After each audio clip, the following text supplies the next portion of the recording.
अस्सलाम वालेकुम। AI training series में जनरेटिव एआई के अगले लेक्चर के साथ हाज़िर हूँ। पिछले लेक्चर में हमने लार्ज लैंग्वेज मॉडल के बारे में देखा कि लार्ज लैंग्वेज मॉडल्स क्या होते हैं और उसके इर्द-गिर्द जो कॉन्सेप्ट्स होते हैं, वो क्या हैं? क्योंकि लार्ज लैंग्वेज मॉडल जो हैं, वो जनरेटिव एआई की बुनियाद हैं। आज के लेक्चर में हम उस मज़ीद कुछ कॉन्सेप्ट्स के बारे में जानेंगे जो कि मॉडल की डिप्लॉयमेंट के बारे में, मॉडल के एंड के बारे में कि डिप्लॉयमेंट क्यों ज़रूरी है और डिप्लॉयमेंट किस तरह से हेल्प करती है एप्लीकेशन को यूज़ करने के लिए, मॉडल को यूज़ करने के लिए और इसी तरह से किस किस तरह के डिप्लॉयमेंट के सिनेरियो हो सकते हैं, यानी कि एक डिप्लॉयमेंट भी हो सकती है एक मॉडल के लिए और मल्टीपल डिप्लॉयमेंट्स हो सकती हैं मल्टीपल मॉडल्स के वर्जन के लिए। इसी तरह हम आज के लेक्चर में थोड़ा-सा प्रॉम्प्ट इंजीनियरिंग के बारे में देखेंगे कि किस तरह से हम प्रॉम्प्ट इंजीनियरिंग की मुख्तलिफ टेक्नीक्स को यूज़ करके अपनी जो मतलूबा आउटपुट है वो ले सकते हैं। प्रॉम्प्ट इंजीनियरिंग इंतहाई दिलचस्प और बड़ा टॉपिक है, लेकिन इसके अंदर हम थोड़ा-सा इसको ब्रीफली देखेंगे और उम्मीद है कि आज की जो टेक्नीक्स होंगी प्रॉम्प्ट इंजीनियरिंग की वो आपको हेल्प करेंगी। कम से कम जो भी आप आउटपुट लेना चाहेंगे उसके लिए आपको जो आप अब तक आप जो तरीक़ाकार के तहत इनपुट देते हैं और आउटपुट लेते हैं, उसमें अगर आप इन टेक्नीक्स को यूज़ करेंगे तो आपकी आउटपुट कंपैरेटिवली बेहतर होगी। ये जितनी भी चीज़ें हम इस लेक्चर के अंदर डिस्कस करेंगे या समझेंगे, ये चीज़ें अगले लेक्चर में हम प्रैक्टिकली करके देखेंगे अज़ूर के अंदर कि किस तरह से हम किसी भी मॉडल को, चाहे वो ओपन एआई का मॉडल हो या वो डीपसीक का हो या माइक्रोसॉफ्ट का हो या गूगल का हो, कोई भी रेडीमेड जो मॉडल हैं अवेलेबल हैं अज़ूर के अंदर, उनमें से किसी भी एक मॉडल को पिक करके किस तरह से हम प्लेग्राउंड के अंदर एक चैट एप्लीकेशन में इंटरैक्ट कर सकते हैं और फिर किस तरह से उनको हम मुख्तलिफ प्रॉम्प्ट इंजीनियरिंग की टेक्नीक्स लगाकर किस तरह से उनसे मुख्तलिफ आउटपुट ले सकते हैं। तो चलते हैं आज के लेक्चर की तरफ। एपीआईज़ के लेक्चर के अंदर हमने चैट जीपीटी का जो आर्किटेक्चर था वो थोड़ा-सा डिस्कस किया था कि चैट जीपीटी किस तरह से फंक्शन करती है, जिसमें जो फ्रंट है, क्लाइंट साइड है, ये बेसिकली एक वेब एप्लीकेशन है जो कि जब आप चैट जीपीटी ओपन करते हैं तो ये वेब एप्लीकेशन ओपन होती है chatgpt.com और यहाँ पे आप प्रॉम्प्ट देते हैं और यहाँ पे आपको नीचे रिस्पॉन्स आ जाता है पेज के ऊपर ही। अब इसका जो मैकेनिज़्म है वो अगर मैं थोड़ा-सा रिवाइज़ कर दूँ कि एचटीटीपी रिक्वेस्ट जाती है एपीआई सर्वर को और बैकएंड पे जो मॉडल होता है उसको रिक्वेस्ट पहुँचती है, तो वो मॉडल उस रिक्वेस्ट को प्रोसेस करता है और रिस्पॉन्स वापस भेजता है, जो रिस्पॉन्स वापस एपीआई सर्वर के थ्रू यूआई पे डिस्प्ले हो जाता है chatgpt.com पे। ये मैं थोड़ा-सा रिफ्रेश कर रहा हूँ मेमोरी। अब हम इस हिस्से को फ़ोकस करते हैं, मॉडल के हिस्से को, क्योंकि ये डिस्कशन जो है ये मॉडल और उसकी डिप्लॉयमेंट के मुतल्लिक है। तो मैं इस हिस्से को थोड़ा-सा ज़्यादा डिटेल पे डिस्प्ले कर रहा हूँ इस वक़्त। तो ये वाला हिस्सा तकरीबन वही है, इसमें क्लाइंट एप्लीकेशन जो है वही चैट जीपीटी है और वो एंड पॉइंट जो मिला है उसको, उस एंड पॉइंट को क्रेडेंशियल प्रोवाइड करके एक रिक्वेस्ट भेज रही है। और एंड पॉइंट जनरेट कैसे होता है? एंड पॉइंट जनरेट होता है जब मॉडल डिप्लॉय होता है एक कंप्लीट पैकेज के साथ क्लाउड के अंदर या किसी भी जगह सर्वर के ऊपर। तो डिप्लॉयमेंट इन एसेंस क्या चीज़ है? डिप्लॉयमेंट जो है उसके अंदर 3-4 चीज़ें होती हैं। सबसे पहले तो उसके अंदर मॉडल इटसेल्फ होता है और कोड होता है जो मॉडल को चाहिए होता है और कंप्यूट पावर होती है जो कि उसको मॉडल को प्रोसेस करने के लिए और मॉडल को एग्जीक्यूट करने के लिए, मॉडल की फंक्शनैलिटी के लिए और उस कोड को एग्जीक्यूट करने के लिए जो कंप्यूट पावर चाहिए होती है, या आप ये कह लें कि जो सर्वर चाहिए होता है, वो होता है इसके अंदर। और इसके अलावा जो भी बाकी टूल चाहिए होते हैं जैसे टेंसरफ्लो है और जो जो भी इसके अलावा जो भी टूल चाहिए होते हैं, जो मॉडल की फाइन ट्यूनिंग के लिए या रीट्रेनिंग के लिए जो भी टूल चाहिए होते हैं, वो सारे मिलकर वो डिप्लॉयमेंट का हिस्सा होते हैं। जब मॉडल डिप्लॉय होता है तो एक एंड पॉइंट जनरेट होता है और एक सब्सक्रिप्शन की जनरेट होती है जिसको क्रेडेंशियल भी कहते हैं या की कहते हैं। तो वो एंड पॉइंट जो है वो प्रोवाइड किया जाता है क्लाइंट को, क्योंकि जब क्लाइंट के पास एंड पॉइंट होगा तो उसको पता होगा कि मैंने रिक्वेस्ट कहाँ भेजनी है, उसके बगैर क्लाइंट रिक्वेस्ट भेज नहीं सकेगा। तो जो एंड पॉइंट यहाँ से जनरेट होगा डिप्लॉयमेंट के बाद, वो एंड पॉइंट यहाँ चैट जीपीटी के अंदर कॉल किया जा रहा होगा, और जो भी रिक्वेस्ट जाएगी वो क्रेडेंशियल के साथ जाएगी। जो भी एपीआई की जनरेट हुई होगी वो एपीआई की के बगैर वो रिक्वेस्ट नहीं जाएगी, और एंड पॉइंट कम्युनिकेट करेगा क्लाइंट की रिक्वेस्ट को बैकएंड मॉडल तक। तो ये बेसिकली एक मॉडल, एपीआई और क्लाइंट ऐप का आपस में इंटरेक्शन है। अच्छा, एंड पॉइंट जो है वो इटसेल्फ होता क्या है? वैसे तो मैंने ये जो एपीआईज़ का लेक्चर था उसमें थोड़ा सा डिटेल में बताया था। मैं ज़रा मेमोरी दोबारा रिफ्रेश कर देता हूँ, और यहाँ भी हम बात करेंगे मॉडल स्पेसिफिक। तो अगर एंड पॉइंट के बारे में देखें तो end point is a specific URL where a deployed model और service can be accessed. End point basically एक यूआरएल ही होता है जिसके थ्रू हम मॉडल को एक्सेस कर सकते हैं या किसी सर्विस को एक्सेस कर सकते हैं। और ये चीज़ आप देखेंगे अभी जो अगला लेक्चर है उसके अंदर आप देखेंगे कि हम किस तरह से ओपन एआई का जीपीटी मॉडल या कोई भी माइक्रोसॉफ्ट का मॉडल या डीप सी का मॉडल या मेटा का कोई भी मॉडल जो है उसको डिप्लॉय करके किस तरह से हम उसको यूज़ कर सकते हैं। और जब हम उसको डिप्लॉय करेंगे तो एक एंड पॉइंट जो है वो जनरेट हो जाएगा, और वो इस तरह का फॉर्मेट होता है जैसे ये नज़र आ रहा है आपको, और इसके 3 हिस्से होते हैं। ये मैंने कलर के साथ थोड़ा-सा इनको डिफरेंशिएट करने की कोशिश की है, और इन 3 हिस्सों में सबसे पहला जो है वो है हब नेम या डिप्लॉयमेंट लोकेशन, जो कि ये होती है। ये मैंने यहाँ पे एग्ज़ाम्पल के तौर पे यहाँ भी लिखी है। तो उसकी जो लोकेशन होती है वो पहले मेंशन की होती है। उसके बाद मॉडल का नाम होता है, जो इस केस में जीपीटी 35 टर्बो है, 3.5 टर्बो, और वो यहाँ पे आ जाता है। उसी एंड पॉइंट के अंदर आपको मॉडल का नाम भी नज़र आ जाएगा, और उसके बाद जो टास्क वो मॉडल करेगा, स्पेसिफिक टास्क या जो फंक्शनैलिटी वो इन्वोक करेगा इस कॉल के थ्रू, इस एंड पॉइंट के थ्रू जो फंक्शनैलिटी इन्वोक हो रही होगी, वो टास्क कहलाता है। वो जो टास्क करेगा वो इस केस में चैट कंप्लीशन है। फॉर एग्जांपल चैट कंप्लीशन का मतलब है कि ये एक चैट बॉट के लिए एक रिक्वेस्ट जा रही है, जो कि इनपुट प्रॉम्प्ट जा रहा होगा जिस पे रिस्पॉन्स वापस आएगा। तो ये इस तरह का एक यूआरएल जो है वो जा रहा होता है बिहाइंड द सीन। जब हम चैट जीपीटी के अंदर कोई भी क्वेरी डालते हैं, कोई भी इनपुट डालते हैं या प्रॉम्प्ट डालते हैं, तो इस तरह के यूआरएल को वो रिक्वेस्ट जाती है। और अगर हम इसको अब दोबारा थोड़ा-सा रिक्वेस्ट और रिस्पॉन्स के हिसाब से देखें, तो इस तरह से फॉर एग्ज़ाम्पल अगर कोई इमेज हम सेंड करते हैं, और वो इमेज जो है वो रिक्वेस्ट के तौर पे एंड पॉइंट को सबमिट कर देते हैं, और उसमें ये रिक्वेस्ट होती है। अगर आपको याद हो तो मैंने बताया था कि जो रिक्वेस्ट जाती है एचटीटीपी की वो आमतौर पे जेसन डाटा होता है, और जेसन जो है उसका मैंने उस वक़्त आपको फॉर्मेट भी बताया था, जो कि इस तरह से कर्ली ब्रेसेस के अंदर इस तरह से इन्फॉर्मेशन प्रोवाइड की जाती है। अब इस केस में हम इमेज भेज रहे हैं, ये वाला जो कि गाड़ी का, ग्रे गाड़ी का इमेज है, और वो इमेज एंड पॉइंट के थ्रू जाएगा मॉडल तक, और मॉडल जो है वो उसको प्रोसेस करेगा। अब मॉडल जो है वो ज़ाहिर है डिप्लॉयमेंट के अंदर होगा, और डिप्लॉयमेंट जो है उसी ने हमें एंड पॉइंट प्रोवाइड किया है, जिसकी वजह से क्लाइंट एप्लीकेशन कम्युनिकेशन के काबिल हुई है।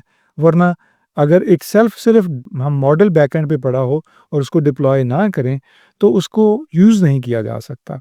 तो मॉडल को यूज़ करने के लिए ये डिप्लॉयमेंट जो है वो ज़रूरी है, और आप देखेंगे अगले लेक्चर के अंदर कि हम किस तरह से एज़्योर के अंदर मॉडल को डिप्लॉय करते हैं, और फिर उसको किस तरह से हम एक चैट एप्लीकेशन के अंदर इस्तेमाल करते हैं। और जब मॉडल उसको इस रिक्वेस्ट को प्रोसेस करता है तो जो रिस्पॉन्स है वो भी जेसन के अंदर होता है, और इस तरह अगर आप देखें तो जेसन के अंदर जो रिस्पॉन्स का फॉर्मेट है उसमें वो प्रिडिक्शन का टाइटल देता है। उसने कहा कि ये जो इमेज है उसने उसको रिकॉग्नाइज़ कर लिया कि ये गाड़ी है, टाइप है सेडान, कलर इसका ग्रे है, और इसका कॉन्फिडेंस स्कोर जो है मॉडल का वो 0.78 है, यानी कि मॉडल की जो एक्यूरेसी है वो 78% है इस केस में। तो ये एक फ्लो है बेसिकली रिक्वेस्ट और रिस्पॉन्स का, किस तरह से वो एंड पॉइंट के थ्रू रिक्वेस्ट पहुंचती है मॉडल तक, और मॉडल किस तरह से रिस्पॉन्ड करता है। अब बाज़ औक़ात ये होता है कि एक मॉडल की बजाय मल्टीपल मॉडल्स होते हैं। यानी फॉर एग्ज़ाम्पल आपने देखा होगा कि चैट जीपीटी का 3.5 भी है और 4o भी है। इसी तरह जेमिनी के 2.0 भी है, 2.5 फ्लैश भी है। तो ये मॉडल जो है वो पैरेलली किस तरह से काम करते हैं वो ज़रा देखते हैं।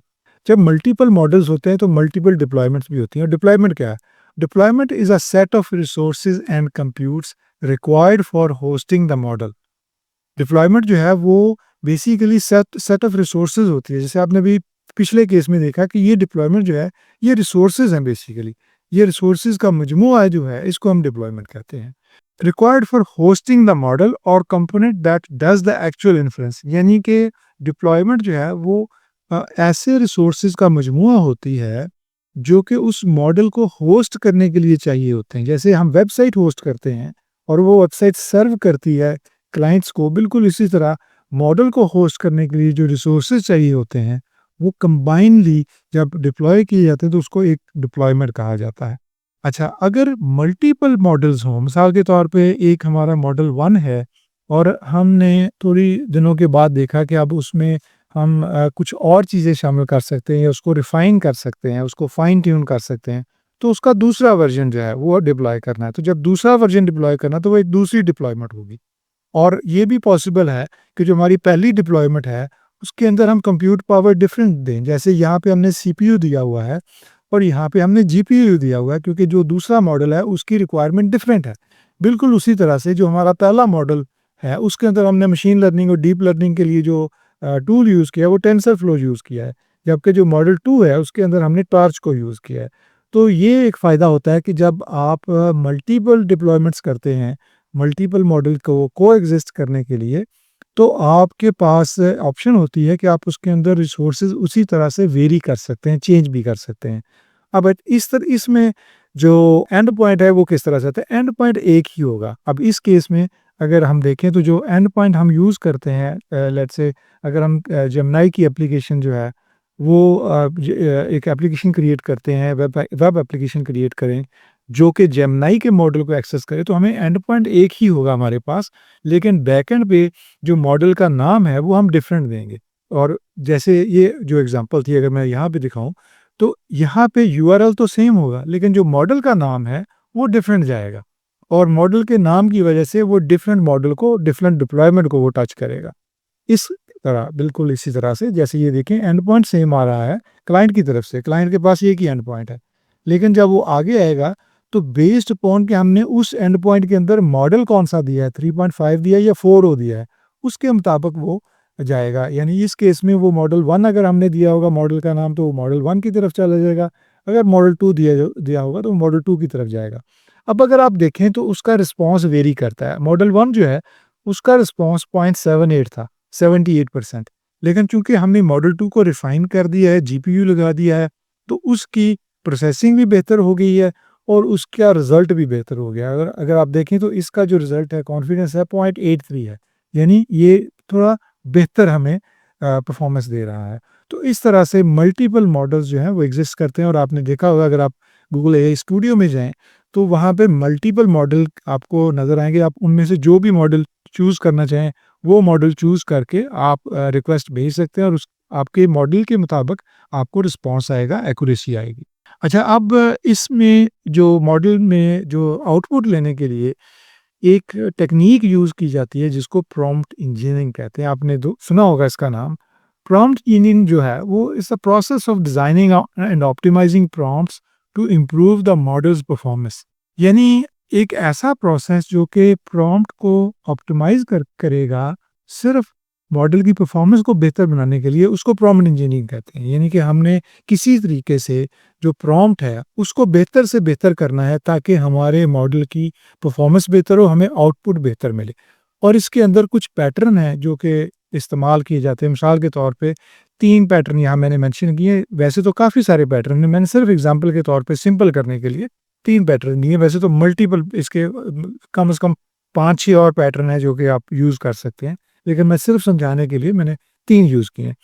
आप ये कर सकते हैं कि instruct the model to act as a persona. मतलब पर्सोना क्या होता है? पर्सोना ये होता है कि आप मॉडल से कह सकते हैं कि अच्छा तुम जो है ना, तुम एक बहुत अच्छे पेंटर हो तो मुझे ये इमेज जनरेट कर दो। या तुम बहुत अच्छे पोएट हो, तुम मुझे ये पोएम जनरेट कर दो। या तुम बहुत अच्छे एनालिस्ट हो, तो मुझे इस चीज़ की जो है ना वो समरी बता दो, ये जो मैं डाटा तुम्हें दे रहा हूँ। तो वो पर्सोना होता है कि आप उसको एक करैक्टर दे देते हैं और वो उसके मुताबिक फिर आपको रिस्पॉन्ड करता है। वो उसके मुताबिक जो है उसी मॉडल को जाके टच करता है और उसी तरह का वो रिस्पॉन्स लेके आता है। अच्छा, अगला जो है वो है provide a template to generate output in a specific format, कि आप एक टेम्पलेट उसको देते हैं कि मुझे इस फॉर्मेट में रिस्पॉन्स चाहिए। टेम्पलेट ये भी हो सकता है कि आप उसको हिंट दे दें कि मुझे जो फॉर्मेट चाहिए वो इस तरह के प्रोफाइल के मुताबिक हो, जो इस तरह की प्रोफाइल है वो रिस्पॉन्स करती है, मुझे उस तरह का रिस्पॉन्स चाहिए। ये मैं आपको एग्जांपल के तौर पे अगले पेजेस में दिखाता हूँ कि ये इसका इन बातों का क्या मतलब है, लेकिन ये थोड़ा ब्रीफ कर रहा हूँ यहाँ पे। अच्छा, तीसरी चीज़ आप उसको एक कॉन्टेक्स्ट दे सकते हैं एक्यूरेसी को बेहतर बनाने के लिए। यानी आप उसको थोड़ा-सा जो आप क्वेश्चन पूछ रहे हैं, उसका कॉन्टेक्स्ट दे सकते हैं कि मैं ये क्वेश्चन किस लिए पूछ रहा हूँ। तो उसको थोड़ा-सा आइडिया हो जाता है कि आपका जो ये क्वेश्चन पूछने का मकसद क्या है। तो उसको उसको मकसद को कॉन्टेक्स्ट कहते हैं। आप उसको मकसद प्रोवाइड कर देते हैं कि इस मकसद की वजह से मैं ये सवाल पूछ रहा हूँ, तो उसको आपका सवाल समझने में थोड़ी-सी आसानी होती है। तो मॉडल जो है वो उसी तरह से आगे आपको रिस्पॉन्स प्रिपेयर करके आउटपुट देता है। अच्छा, जो मेरा पहला पॉइंट था कि instruct the model to act as a persona, उसको थोड़ा देखते हैं डिटेल में। इसमें you can ask the model to respond as if it is a seasoned marketing professional. यानी एक एग्जांपल है कि फॉर एग्जांपल अगर हम उससे कहें कि तुम एक मार्केटिंग प्रोफेशनल हो, if you are working in a sales and need insight about a new CRM. अगर आपको यानी एक सीआरएम के बारे में इंफॉर्मेशन चाहिए और आप एक सेल डिपार्टमेंट में काम कर रहे हैं, तो किस तरह का प्रॉम्प्ट होगा। अब यहाँ पे अगर आप देखें तो 3 चीज़ें हैं, सिस्टम प्रॉम्प्ट है, यूज़र प्रॉम्प्ट है और मॉडल रिस्पॉन्स, कि मॉडल का रिस्पॉन्स क्या आएगा। अच्छा, अब इसमें सिस्टम प्रॉम्प्ट जो है ना, वो प्रॉम्प्ट होता है जब हम एपीआई कॉल करते हैं तो web application behind the scene दे रही होती है, यूज़र नहीं देता।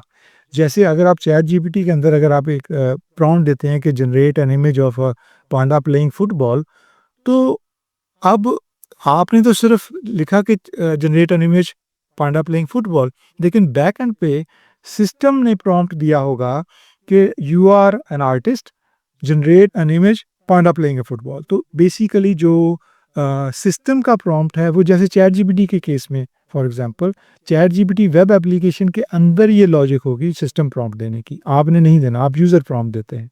तो सिस्टम प्रॉम्प्ट जो है वो उससे फ़र्क पड़ता है, वो आपको यहाँ दिखाते हैं।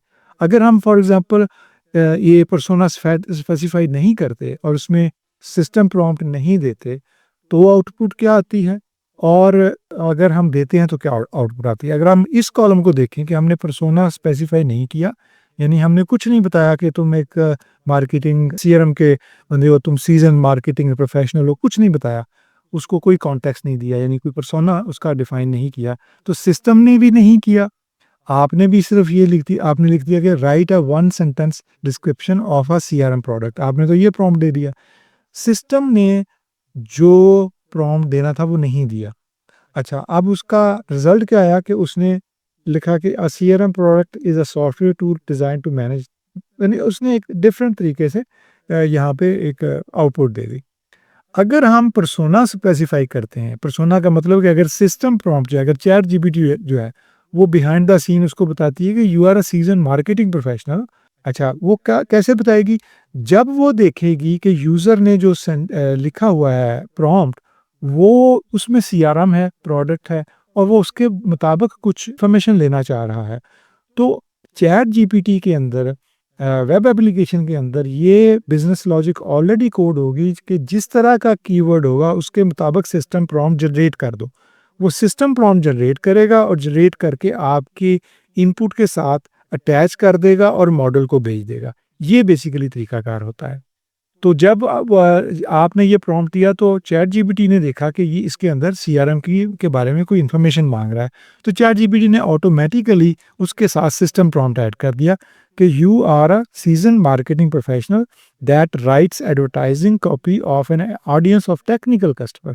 ये एक्स्ट्रा चीज़ चैट जीपीटी ने ऐड कर दी आपकी हेल्प करने के लिए, आपके यूज़र प्रॉम्प्ट को बेहतर बनाने के लिए, और उसका फ़ायदा ये हुआ कि उसने experience seamless customer relationship management, यानी उसने जो अपना आउटपुट है वो कम्प्लीटली डिफरेंट तरीके से शुरू किया यहाँ पे। तो ये एक तरह का तरीकाकार होता है कि अगर आपने आउटपुट बेहतर लेनी है तो आपको सिस्टम प्रॉम्प्ट जो है वो पर्सोना उसका डिफाइन करना पड़ेगा। जब आप पर्सोना डिफाइन कर देंगे तो मॉडल जो है बैकएंड पे उसको आसानी हो जाती है आपको आउटपुट टू द पॉइंट देने के लिए। अच्छा, अब दूसरी चीज़ जो है वो आप उसको फॉर्मेट बता सकते हैं कि किस तरह का फॉर्मेट मुझे चाहिए। मिसाल के तौर पे You can request that the model follow a specific template which includes headings, bullet points and data breakpoints. तो आप उसको बता सकते हैं मुझे ये इस तरह का फॉर्मेट चाहिए। अब इस केस में फॉर एग्जांपल हमने यहाँ पे कोई जो फॉर्मेट है वो नहीं दिया, यानी पहला केस है नो टेम्पलेट स्पेसिफाइड। तो इसमें हमने सिस्टम प्रॉम्प्ट तो दिया है, यानी जो चैटजीपीटी है उसने सिस्टम प्रॉम्प्ट लिखते हैं you are a helpful a assistant, ठीक है ना। और ये एक बेसिकली लेकिन इसके अंदर जो टेम्पलेट है वो यहाँ पे आएगा, यूज़र के हिस्से में आएगा। अब यहाँ पे यूज़र ने टेम्पलेट नहीं दिया, अगर पहले कॉलम में बगैर टेम्पलेट के या दूसरे में टेम्पलेट के साथ है। पहले में बगैर टेम्पलेट किया तो वो कहता है कि what happened in the 2018 soccer world cup final, क्या हुआ था। तो जो मॉडल है उसने जो भी उसको उसके पास उसका नॉलेज था उसने लिखना शुरू कर दिया। अच्छा, अगर उसको टेम्पलेट देते हैं, यूज़र जो है वो उसको टेम्पलेट देता है, अगर आप टेम्पलेट देखें तो लिखा है कि what happened in the 2018 soccer world cup final, format the result to show the match date, location and the two teams competing, then the final score and finally any notable events that occur during the match. तो वो अब जो चूँकि आपने उसको बता दिया कि मुझे इस फॉर्मेट में चाहिए, तो उसने उस इन्फॉर्मेशन को बाकायदा फॉर्मेट करके देना शुरू कर दिया। तो ये बेसिकली एक दूसरा तरीकाकार है कि अगर आप उसको टेम्पलेट बता देंगे, फॉर्मेट बता देंगे कि आपको आउटपुट जो है वो किस तरह चाहिए, तो उस तरह से फॉर्मेट देके करके देगा और ये बहुत ही हेल्पफुल चीज़ है। अब इसके अलावा जो तीसरी चीज़ है वो है आप कॉन्टेक्स्ट ऐड कर सकते हैं। जैसे कि आप उसको बता सकते हैं कि यार ये मेरा पूछने का मकसद क्या है, मैं क्यों ये सवाल कर रहा हूँ। तो you can provide the model with more context to help improve the relevance of its response. अच्छा, अब इस केस में अगर आप देखें तो वो फिर जो कॉन्टेक्स्ट है वो आपने देना है। सिस्टम ने एक प्रॉम्प्ट ऑलरेडी दे दिया, वो सेम है, लेकिन जब आप कॉन्टेक्स्ट देंगे, अगर आप लेट्स से कॉन्टेक्स्ट नहीं देते तो आपने कहा when should I visit Edinburgh, तो वो आपको बताना शुरू कर देगा कि Edinburgh the capital city of Scotland is a wonderful destination, जो भी उसके पास इंफॉर्मेशन है। अच्छा, लेकिन अगर आप उसको बताते हैं कि मैं एडनबरा क्यों विजिट करना चाहता हूँ, तो वो आपको इन्फॉर्मेशन उसके मुताबिक देगा। मिसाल के तौर पे अगर आपने उसको जो प्रॉम्प्ट है उसमें यूज़र प्रॉम्प्ट है उसके अंदर आपने कहा कि when should I visit Edinburgh, I am particularly interested in attending Scotland's home matches in the six nations rugby tournament. आपने उसको बता दिया कि मैं एडनबरा किस लिए जा रहा हूँ, मैं बेसिकली जो रग्बी के मैचेस हैं हो रहे हैं सिक्स नेशन रग्बी टूर्नामेंट, मैं वो देखने जा रहा हूँ। तो अगर आप देखें उसका जवाब एग्जैक्टली उसके मुताबिक आ रहा है, यानी कितना डिफरेंट है इससे क्योंकि आपने उसको कॉन्टेक्स्ट दे दिया, आपने उसको अपना जाने का मकसद बता दिया। तो उसने कहा the six nation rugby tournament typically runs from late January to early March. उसने आपको उसका स्केड्यूल बता दिया कि किस सीज़न में वो होता है, और Edinburgh as a host city often has matches at this field. तो उसने जितनी भी उसके पास स्पेसिफिक इन्फॉर्मेशन थी एग्जैक्टली उस रग्बी टूर्नामेंट के बारे में, उसने एग्जैक्टली टू द पॉइंट दी, एज कम्पेयर टू कि अगर आपने उसको ये नहीं दिया तो उसने ओवरऑल बस बता दिया कि Edinburgh the capital city of Scotland is a wonderful destination with a rich history. तो उसने ओवरऑल जो जनरल इन्फॉर्मेशन थी एडनबरा की वो दे दी, क्योंकि आपने उसको कोई कॉन्टेक्स्ट नहीं दिया था। तो ये एक बहुत ही ज़बरदस्त किस्म की टेक्नीक है प्रॉम्प्ट इंजीनियरिंग, जिससे आपका आउटपुट कंप्लीटली चेंज हो जाता है और आप इसको आउटपुट को बेहतर बना सकते हैं अगर आप प्रॉम्प्ट इंजीनियरिंग के थ्रू ये टेक्निक्स अप्लाई करें। तो अब असाइनमेंट जो है आपकी, उसमें आपने एक तो जो जनरेटिव एआई के कॉन्सेप्ट्स हैं, लार्ज लैंग्वेज मॉडल जो हमने पिछले लेक्चर में देखा था, वो थोड़ा-सा देखना है, उसको अच्छे तरीके से समझ लें। लार्ज लैंग्वेज मॉडल बहुत ही इंपॉर्टेंट कॉन्सेप्ट है। ये आपको आगे बहुत काम आएगा। पर इसके अलावा डिप्लॉयमेंट जब होती है तो एंड पॉइंट क्या जनरेट होता है, तो ये इस पे थोड़ा-सा देख लें कि डिप्लॉयमेंट और एंड पॉइंट जो मॉडल की उसका क्या कॉन्सेप्ट है अज़ूर के अंदर। और दूसरा ये कि प्रॉम्प्ट इंजीनियरिंग के ऊपर जो आपने टेक्निक्स देखी हैं उनको थोड़ा-सा आप अप्लाई करके देख सकते हैं। मैं सजेस्ट करूँगा कि आप चैट जीपीटी के अंदर अपना एक जो क्वेश्चन है वो डालें, उसके बाद दूसरा क्वेश्चन डालें, यानी उसको डिफरेंट तरीके से डालें। तो आपको यानी थोड़ा कॉन्टेक्स्ट दे के डालें, आपको आउटपुट डिफरेंट आएगी, या उसको फॉर्मेट उससे माँगे वो आपको आउटपुट डिफरेंट देगा, या उसको पर्सोना दें कि ये पर्सोना है, तुम एक फॉर एग्ज़ाम्पल तुम एक कोडिंग एजेंट हो, तो फिर वो आपको कोडिंग के मुताबिक एक अच्छी रिस्पॉन्स देगा, या अगर आप उससे कहोगे आप एक पोएट हो तो आपको अच्छी पोएट्री देगा। तो इस तरह के आप मुख्तलिफ तजर्बे कर सकते हैं। चैट जीपीटी के ऊपर या जेमिनी के ऊपर, तो आपको प्रॉम्प्ट इंजीनियरिंग की थोड़ी-सी प्रैक्टिस हो जाएगी। इस लेक्चर के अंदर जो भी कॉन्सेप्ट्स आपने देखे हैं जनरेटिव एआई के, चाहे वो मॉडल के मुतल्लिक हो, एंड पॉइंट के मुतल्लिक हो, डिप्लॉयमेंट के मुतल्लिक हो, या जनरेटिव एआई की एप्लीकेशन को की इनपुट बेहतर बनाने के लिए, ताकि उससे बेहतर रिस्पॉन्स और बेहतर आउटपुट ली जा सके। ये सारी चीज़ें अगले लेक्चर में आप प्रैक्टिकली करके देखेंगे।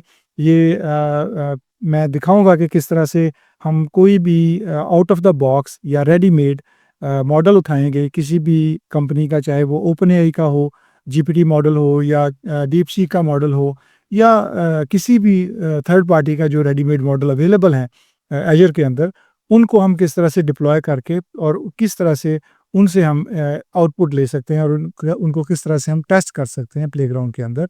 तो उम्मीद है ये कॉन्सेप्ट जो हैं ये आपको हेल्प करेंगे कि जनरेटिव एआई के इस लेक्चर के और पिछले लेक्चर के, और प्रैक्टिकली जब आप इन चीज़ों को करके देखेंगे तो आपकी जो अंडरस्टैंडिंग है और आपका जो नॉलेज है वो काफ़ी बेहतर होगा इंशाल्लाह।